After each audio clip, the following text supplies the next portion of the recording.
सूरज उगने से बदलते हैं ये धरा आसमान,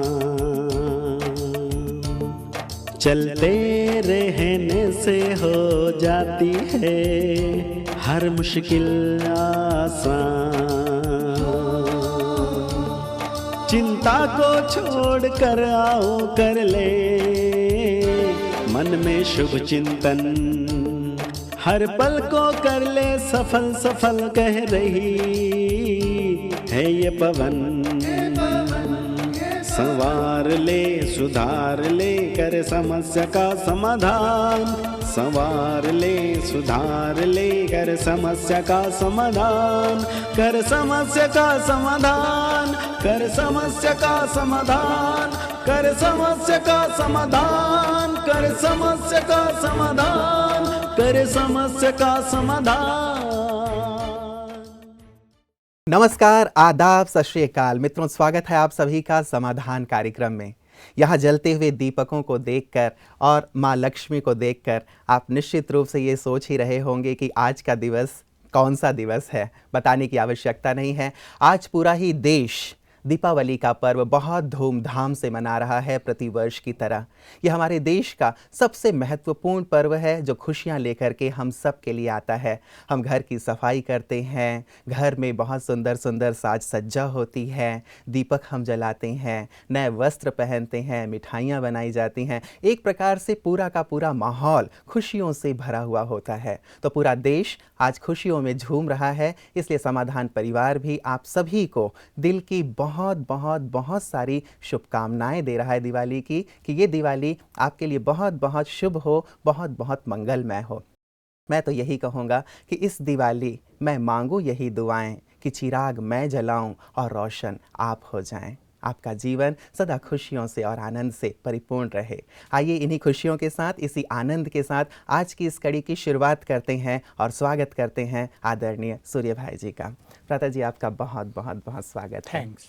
और दिवाली की भी आपको ढेर सारी शुभकामनाएं। हमारी ओर से भी न केवल हमारे दर्शकों को, न केवल ब्रह्मा कुमारी परिवार को, लेकिन संसार के सभी मनुष्य मात्र को इस भारत के महान पर्व की हार्दिक बहुत बहुत सच्चे दिल से बधाइयाँ स्वीकार हो। जी भ्राता जी, हमारे पास हमारे विभिन्न जो सेवा केंद्र हैं, हमारे बहुत सारे दर्शकों ने, आप सामने देख रहे हैं, बहुत सारे ग्रीटिंग कार्ड हमारे पास आए हैं, पत्र आए हैं, सब ने बहुत बहुत दिल की शुभकामनाएं दी हैं, प्यार दिया है और कहा है समाधान परिवार को भी हम सब की तरफ से बहुत बहुत शुभकामनाएं। और दिवाली में उन्होंने न केवल शुभकामनाएं दी हैं बल्कि ये भी कामना की है किसी प्रकार समाधान का जो हमारा परिवार है हमेशा सभी को खुशियाँ बांटता रहे। बिल्कुल, ये पर्व तो बहुत बड़ा यादगार है हम सब के लिए। भारत में इस दिन चारों ओर बाजार जगमगा जाते हैं, घर घर सफाई से, न केवल सफाई लेकिन लोगों के मन की भी कहीं ना कहीं तक सफाई हो ही जाती है। और रात को तो दृश्य देखने वाला होता है, जिधर भी मुड़ जाओ कहीं मिट्टी के दिए जलते हुए नजर आएंगे तो कहीं बिजली की लड़े एक बहुत सुंदर छवि चारों ओर प्रसारित करते हुए दिखाई देगी। कहीं मोमबत्ती जलाएंगे, हर घर में, हर आंगन में रोशनी होती है। मैं तो सोचा करता हूँ ऐसी रोशनी यदि मनुष्य के अंतर मन में हो जाए तो संसार जगमगा उठे, इस धरा पर स्वर्ग उतर आए। बिल्कुल भ्राता जी, वैसे कार्तिक की अमावस्या जो इतनी भयंकर रात्रि होती है, अंधेरी रात होती है, ऐसा लगता है कि ये दीपक जैसे उस अंधेरे को हरा रही हैं और ये वास्तव में एक प्रकार से बुराई पर अच्छाई का ही प्रतीक दिखाई देता है। बिल्कुल यही है, इसका कुछ आध्यात्मिक रहस्य है कि जब इस संसार में घोर अंधकार छा जाता है, जब कलयुग की काली माँ चारों ओर अपना विकराल रूप दिखाने लगती है, जब कहीं भी प्रकाश नजर नहीं आता, जब पाप और अत्याचार, अधर्म और अनैतिकता, अचरित्रता, इम्प्योरिटी चारों ओर अपना साम्राज्य स्थापित कर देती है, जिसको दूसरे शब्दों में कहा जाता है जब जब भारत में, क्या सारे संसार में धर्म की ग्लानि हो जाती है, मनुष्य अधर्म के पथ पर, पाप के मार्ग पर अग्रसर हो जाता है, तब स्वयं भगवान यहाँ पर आते हैं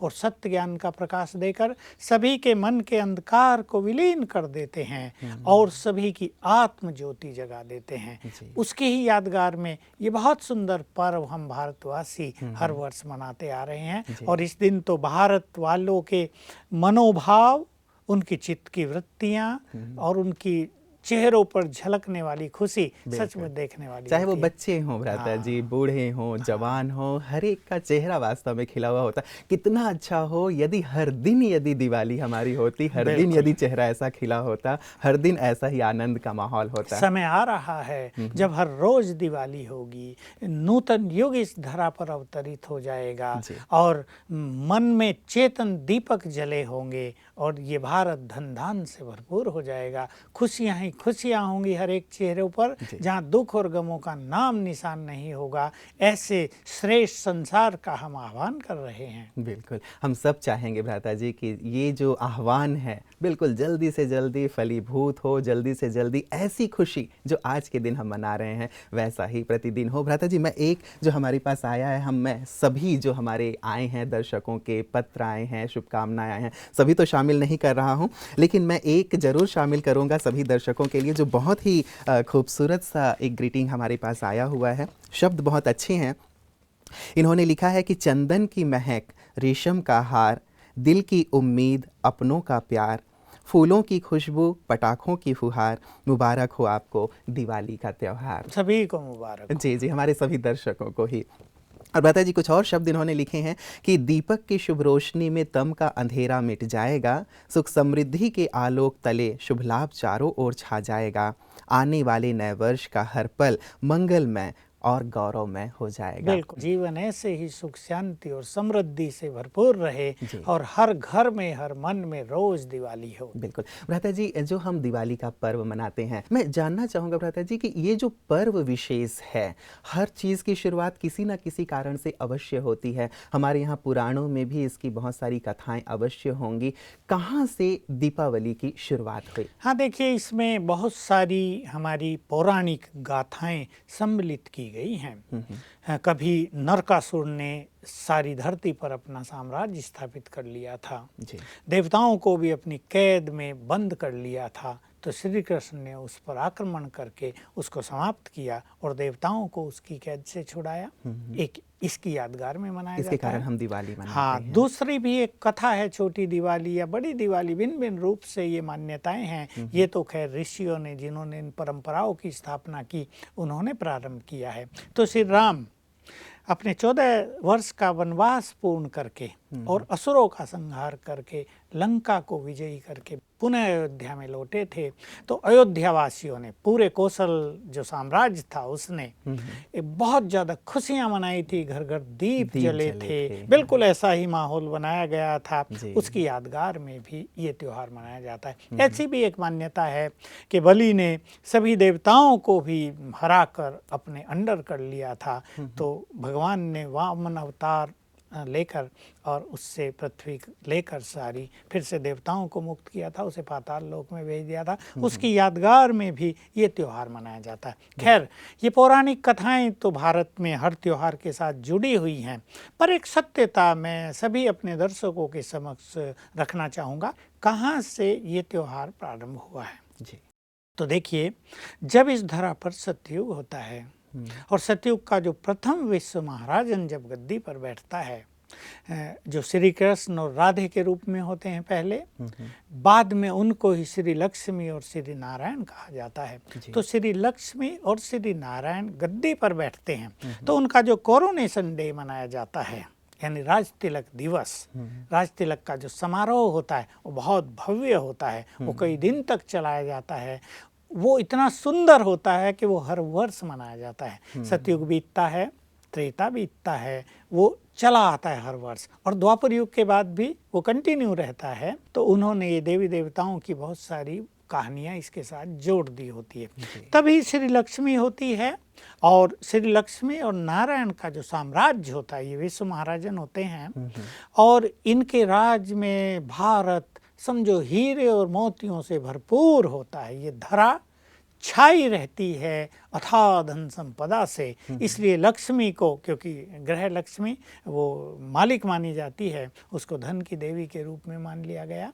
इसलिए इस त्योहार पर सभी लोग लक्ष्मी का पूजन करते हैं और कामना करते हैं कि आज हमें लक्ष्मी प्रसन्न हो जाए, लक्ष्मी हमारे घर में आ जाए और हमारे घर को धन धान से भरपूर करती रहे। बिल्कुल। तो पौराणिक कथाओं का भी जो भाव और सार रहा है भ्राता जी, कहीं ना कहीं यही रहा है कि बुराइयों पर अच्छाइयों की जीत का प्रतीक, जिसके माध्यम से जब हम विजयी होते हैं तो खुशी मनाते हैं। और एक सुंदर भाव आपने बताया कि सतयुग में जब श्री लक्ष्मी और श्री नारायण गद्दी नशीन होते हैं तब इतने सुंदर ढंग से इस कारोनेशन को मनाया जाता है कि वही वर्ष वर्ष यादगार के तौर पे अंत तक चला आता है। अभी देखिए, अनेक भक्त लोग व्रत रखते हैं, लक्ष्मी का पूजन करते हैं और रात को तो अपने घर की सभी इम्पोर्टेंट चीज़ें रख के उनकी पूजा करते हैं और लक्ष्मी का आह्वान करते हैं कि आज हमारे घर में लक्ष्मी आएगी।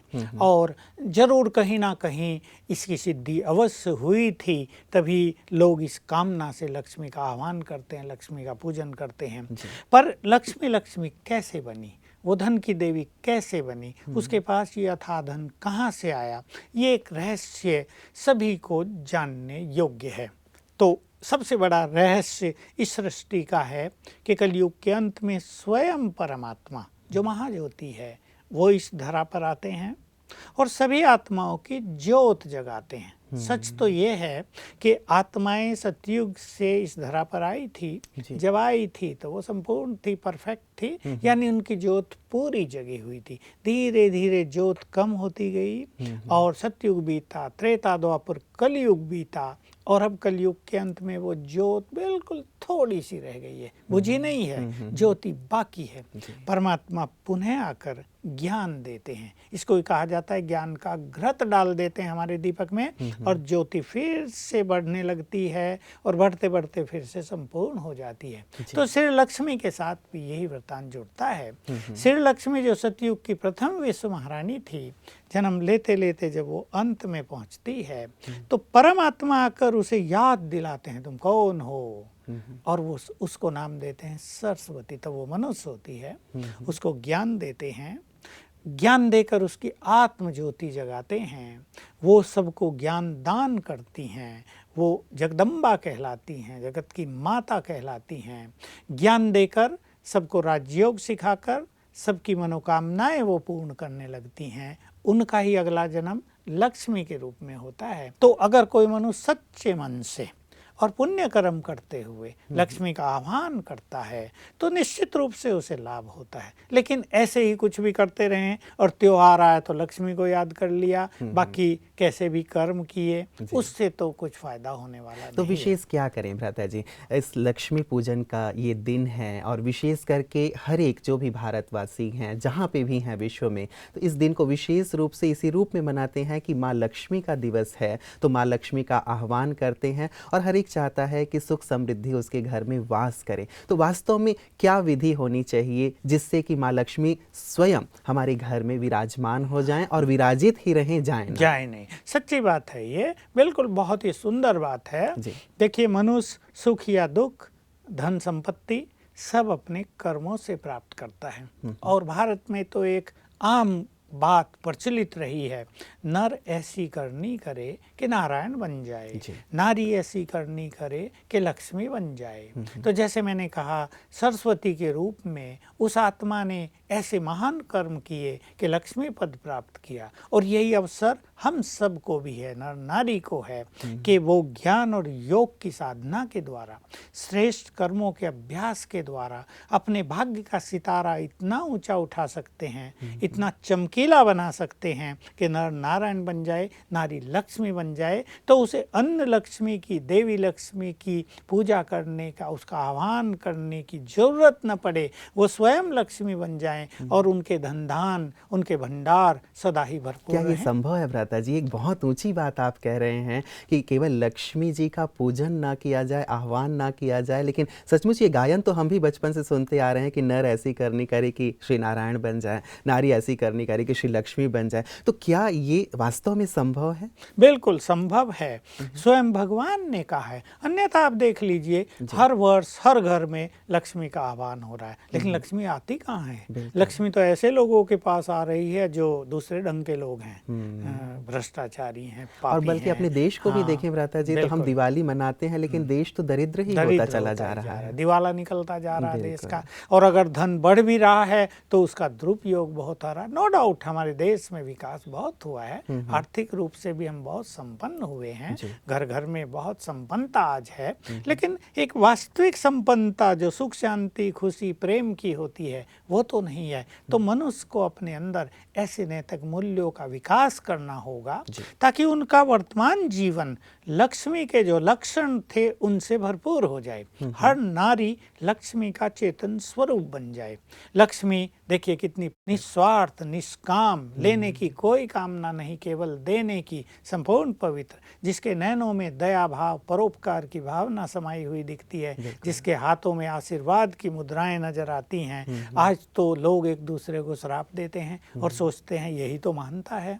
लेकिन अगर हम लक्ष्मी के लक्षण अपने जीवन में ले आएं, तभी नारी लक्ष्मी बन सकती है, नर नारायण बन सकता है। इसी को करने की जरूरत है। बिल्कुल, तो ये बहुत सुंदर बात और एक आध्यात्मिक रहस्य आपने भ्राता जी आज रखा है। तो न केवल हमारे सभी दर्शक आज लक्ष्मी पूजन करें, बल्कि लक्ष्मी जी का जो आचरण था, लक्ष्मी जी के जो गुण थे, उन्हें भी अपने जीवन में लाएं ताकि हम भी श्री लक्ष्मी के समान और श्री नारायण के समान बन सकें। एक बहुत सुंदर संदेश भ्राता जी आपने दिया है। एक विशेष चीज़ भ्राता जी आज के दिन और किया जाता है कि हम अपने सारे जो व्यापारी वर्ग हैं, पुराने बही खाते जो भी हैं सबको बंद करते हैं, एक नई बही खाते की शुरुआत करते हैं और कोशिश करते हैं कि उनका शुभ शुभ ही हो। उनके लिए भी आप क्या कहें? देखिए, ये परंपरा भी वहीं से शुरू हुई है कि जब भगवान इस धरा पर आए थे और आज पुनः आए हुए हैं, वही कल्प रिपीट होकर पुनः वहीं पहुंच गया है। तो भगवान ये जो कर्मों का हमारा पुराना खाता है, जिसमें पाप ज्यादा हैं पुण्य कम है, जिसके कारण मनुष्य के जीवन में दुख अशांति है, असंतोष है, रोग हैं, निर्धनता है, अनेक तरह की समस्याएं हैं, तो इस खाते को क्लोज कराते हैं। योग बल से इस खाते को समाप्त करा देते हैं और श्रेष्ठ कर्मों का ज्ञान दे देते हैं और ये बता देते हैं कि भाग्य के विधाता तुम स्वयं हो, भाग्य की रेखा खींचने की कलम तुम्हारे हाथ में है और वो हैं श्रेष्ठ कर्म पुण्य कर्म। तो तुम अब श्रेष्ठ कर्म करके अपने भाग्य को श्रेष्ठ बनाओ। तो पुराने कर्मों का खाता क्लोज करा के नए कर्मों का खाता प्रारंभ कर देते हैं और जो मनुष्य ऐसा खाता प्रारंभ कर लेता है उसका जीवन उसी दिन से सुख शांति समृद्धि से भरपूर हो जाता है। उसकी यादगार में हर व्यापारी इस दिन पुराना खाता क्लोज करता है, नया खाता प्रारंभ करता है और लाभ की कामना तो केवल व्यापारियों की तो ये बात नहीं हुई भ्राता जी, ये तो फिर हर एक व्यक्ति से जुड़ गई कि वो अपने जीवन का जो भी पुराना खाता है, जो भी उसके अवगुण हैं, बुराइयां हैं, उन सबको समाप्त करे और जीवन की एक नई शुरुआत करे। शायद इसीलिए हम दिवाली के दूसरे दिन से नया वर्ष भी मनाना प्रारंभ करते हैं। क्योंकि जब भगवान इस धरा पर आते हैं तो पुराना जो युग होता है, कलयुग, काला युग, वो समाप्त कर देते हैं और नूतन युग, सतयुग युग, जिसमें दिन ही दिन है, समझ लें, जिसमें प्रकाश ही प्रकाश है, जिसमें समृद्धि समृद्धि है, उसकी शुरुआत करते हैं और वहाँ तो लाभ ही लाभ है। बिल्कुल भ्राता जी, इस दिन दीप दान का भी बहुत ज्यादा महत्व है, लोग दीप दान करते हैं, तो इसका क्या आध्यात्मिक देखिए भाव ये है? भी शुरुआत वहीं से हुई कि भगवान ने आकर मनुष्य को सत्य ज्ञान दिया, ज्ञान से आत्म ज्योति जगी। अब ये ज्ञान हमें दूसरों को देकर उनकी भी आत्म ज्योति जगानी होती है। तो बहुत सारे ऐसे ब्रह्मावत्स ज्ञान देकर अनेक आत्माओं की ज्योति जगा रहे हैं। इसी की यादगार में हो गया दीप दान, यानी अपनी ज्योति जगी है तो दूसरों की भी ज्योति जगाएं। मतलब ये स्थूल दीपकों की बात नहीं है कि हम किसी दीप का दान करें, ये तो वास्तव में एक सुंदर आध्यात्मिक रहस्य हो गया कि जो ज्ञान आपके पास है, जो विशेषताएं आपके पास हैं, जो गुण आपके पास हैं, उन्हें आप दूसरों को भी दें। तो ये वास्तव में दीप का दान और भी हुआ। इसके पीछे एक और सुंदर रहस्य ये भी होता है कि दीपावली पर एक बड़ा दीपक भी जलाया जाता है और छोटे दीपकों को फिर बड़े दीपक के द्वारा जलाते हैं। बिल्कुल, तो इसका रहस्य ये है, बड़ा दीपक यादगार है परमात्मा की अखंड ज्योति, जो महाज्योति है, और उससे जब हम आत्माएं योग युक्त होते हैं तभी हमारा दीप जलता है। तो उसके माध्यम से ही हमारा आत्मदीप जलता है और एक आत्मदीप जलने से फिर वो दूसरों के आत्मिक दीपकों को भी जलाता है और इस तरह दिवाली हो जाती है। बहुत सुंदर। मतलब बड़े दीपक जो हैं वो परमात्मा के प्रतीक हैं और ये जो छोटे छोटे दीपक हम प्रज्वलित करते हैं ये सभी आत्माओं के प्रतीक हैं। तो परमात्मा ही वास्तव में सभी के दीपकों को प्रज्वलित करते हैं और इसीलिए शायद दीपावली में इतनी रोशनी होती है और यही कोशिश फिर होनी चाहिए कि वास्तव में सभी तक ये ज्ञान पहुंचे और सभी के आत्मदीप प्रज्वलित हों। भ्राता जी, एक मेरे पास जो एक पत्र आया था पूरे समाधान परिवार के लिए, जैसे कि आप बहुत सुंदर चर्चा कर रहे हैं कि एक सुंदर नवीन सृष्टि आएगी, लेकिन आज की स्थिति को वर्णन करते हुए इन्होंने लिखा है कि कांपते हाथों से कैसे कौन सा दीपक जलाएं, हर तरफ मातम मचा है कैसे दिवाली मनाएं। शोक के सागर में डूबा आज संसार है, वैर घृणा स्वार्थ और अत्याचार की भरमार है। कुटिलताओं ने कलंकित कर दिया है धर्म को, धारणा ही धर्म है भूले सभी इस मर्म को। अब तो इस संसार को भगवान ही चाहे बचाए, हर तरफ मातम मचा है कैसे दिवाली मनाए। सच कहा इसने, इस संसार को अब तो भगवान ही बचाए और वो बचाने के लिए आ गया है। बहुत सुंदर छवि प्रस्तुत की है संसार की। लेकिन दिवाली तो हम अवश्य मनाएंगे क्योंकि इस समय एक ओर तो मातम मचा है, दूसरी ओर भगवान आकर खुशियां बांट रहे हैं, चेतन दीपकों को जगा रहे हैं, घर घर की सफाई करा रहे हैं। दिवाली तो मनाई जाएगी, इसलिए उस तरफ से हटकर हर बुद्धिमान मनुष्य को, हर भारत के प्रेमी मनुष्य को जो अपने देश से प्रेम करता है, हर उस मनुष्य को जो मानवता से प्रेम करता है, हर उस मनुष्य को जो दूसरों में इंसानियत के बीज आरोपित करना चाहता है, आज सच्ची दिवाली की शुरुआत करनी चाहिए आत्म ज्योति जगाकर। और देखिए जैसे हम चर्चा कर रहे थे कि सफाई करते हैं दिवाली पर सभी घरों की, चलो साल में एक बार सफाई तो हो ही जाए। भले ऋषियों ने ये परंपरा शुरू की थी कि भाई घर की एक अच्छी सफाई, नहीं तो लोग पोची भी नहीं कराते। और वैसे भी रहते जी बारिश के बाद बहुत सीलन ये सारी चीजें हो जाती हैं, तो वास्तव में एक परंपरा को धर्म के साथ उन्होंने जोड़ा ताकि धार्मिक भावना को कायम रखने के लिए लोग सफाई करें। पर वास्तव में इसका अर्थ ये था कि हर तरह से अपने अंदर की सफाई करनी है। जो अंदर में गंदगी हो गई है, मन में गंदगी, बुद्धि में गंदगी, तो संस्कारों में भी गंदगी हो गई है, तो देह में भी गंदगी हो गई है, तो दृष्टि में भी गंदगी हो गई है, बोल में भी गंदगी हो गई है, कर्म भी गंदे हो गए हैं। इन सबको साफ करें। जितना हम अपने अंदर को स्वच्छ करेंगे उतना आत्म ज्योति जगेगी। अंदर गंदगी है इसलिए मनुष्य को खुशी नहीं रहती, इसलिए धन संपदा होते भी उसको चैन नहीं मिलता, नींद नहीं आती, आत्मसंतोष नहीं होता।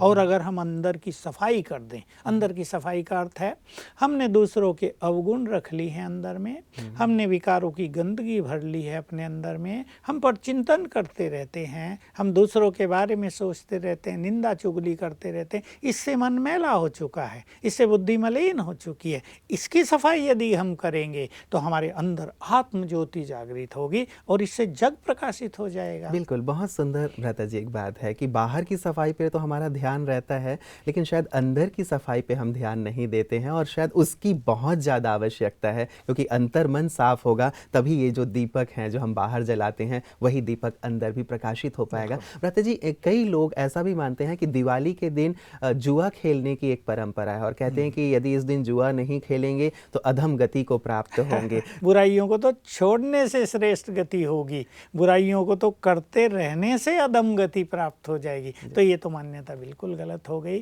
कि जुआ खेलेंगे तो श्रेष्ठ गति होगी, नहीं खेलेंगे तो अधम गति होगी। वास्तव में इसके पीछे भी एक रहस्य है जिसको मनुष्य ने भुला दिया है।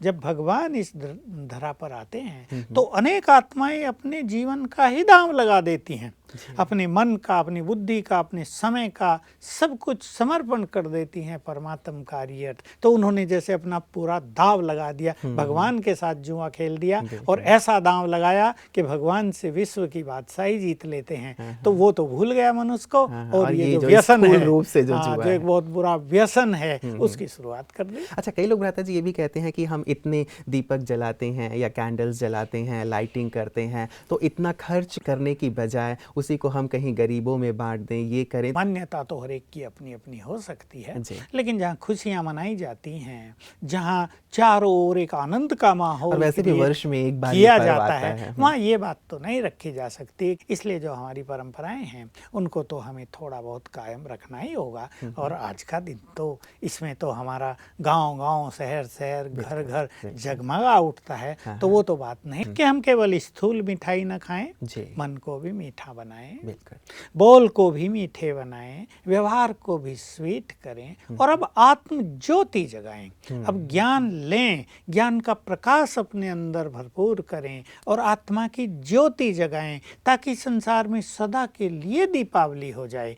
इसके अलावा तो केवल ये परंपरा बनकर रह जाएगी। दिवाली से एक दिन पहले का जो दिन होता है, विशेष करके साधक इस दिन विशेष साधना करते हैं और मानते हैं कि ये महारात्रि का दिन होता है और इस दिन आप किसी भी मंत्र को सिद्ध कर सकते हैं, तो इसलिए इस दिन को भी विशेष महत्व दिया जाता है। तो कौन से ऐसे मंत्र को हम सिद्ध कर लें इस दिवाली में जो हमारा जीवन पूरे आनंद और सुकून से परिपूर्ण करते हैं लोग। वो सांप काटने का इलाज करने वाले, बिच्छू काटने का इलाज करने वाले, बीमारियों का इलाज करने वाले, तांत्रिक लोग, ये सब इस रात को बहुत सारी साधनाएं करते हैं।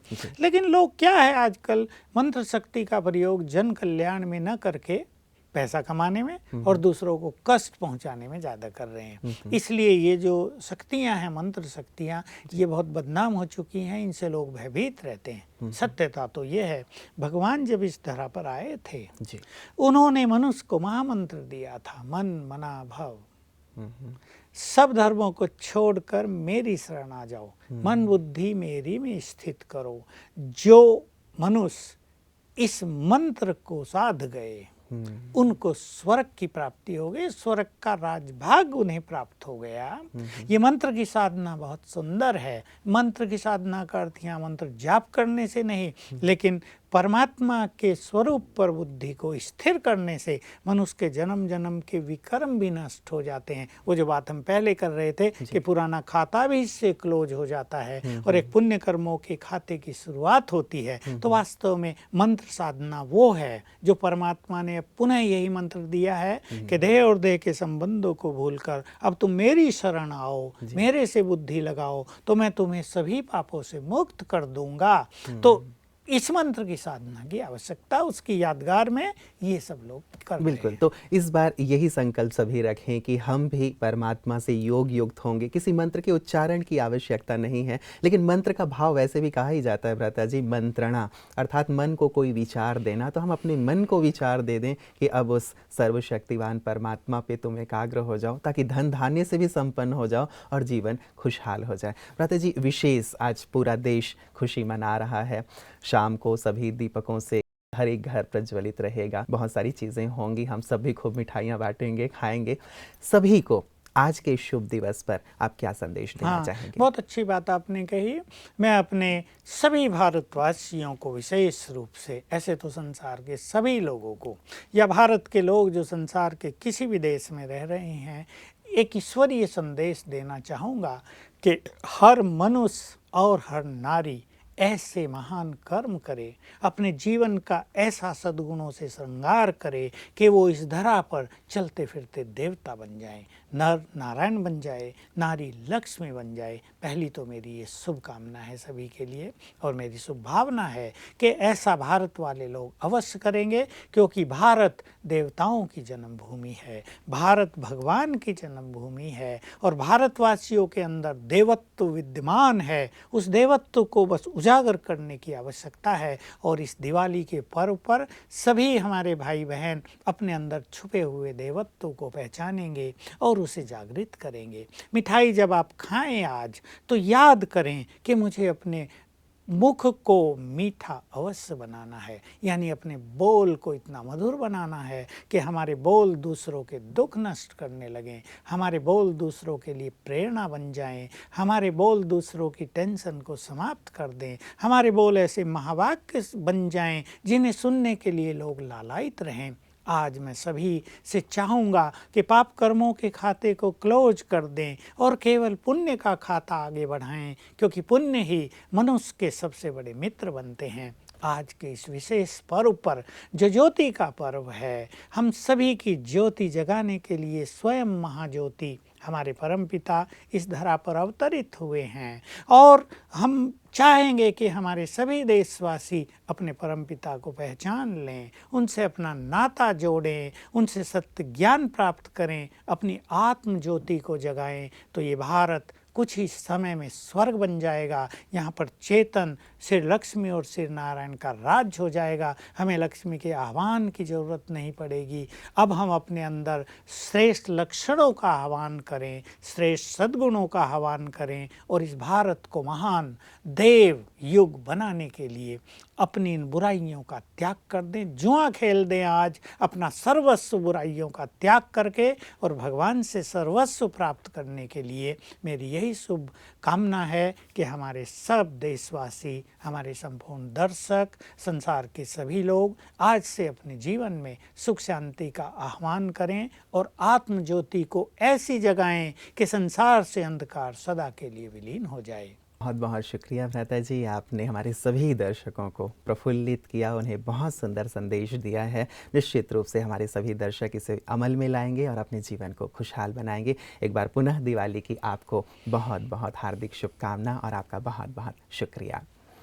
मित्रों, दिवाली का आज का पर्व हम सब के लिए यादगार पर्व हो जाए, एक ऐसा पर्व जो हमारे जीवन में परिवर्तन ले आए। जैसे कि भ्राता जी कह रहे थे, न केवल हम घर की सफाई करें लेकिन अंतर की भी सफाई करें, न केवल हम बाहर दीपक जलाएं लेकिन अंतर मन में भी दीपक जलाएं, न केवल हम दीप दान करें बल्कि हम दूसरों को ज्ञान का और गुणों का भी दान करें। और सुंदर जिस प्रकार से साधक साधना करते हैं वैसे ही एक मंत्र विशेष मन मना भाव का, जो परमात्मा ने कहा है सर्वधर्मानि परित्यज्य मामेकं शरणं व्रज, तो हम उस एक की शरण में यदि पहुंच जाएं तो निश्चित रूप से न केवल हमारा जीवन खुशहाल हो जाएगा बल्कि हमारा सारा देश भी धन धान्य से भरपूर हो जाएगा। चंद पंक्तियां मैं कह करके आज के इस सुंदर अवसर को पूर्ण करना चाहूँगा कि दीप जलते रहें, जगमगाते रहें, आप हमें और हम आपको याद आते रहें। जब तक ज़िंदगी है दुआ है हमारी कि आप सब चांद की तरह जगमगाते रहें। मेरी ढेर सारी समाधान परिवार की तरफ से शुभकामना। आज का भी दिन और पूरा वर्ष आपके लिए बहुत बहुत शुभ और मंगलमय हो। नमस्कार।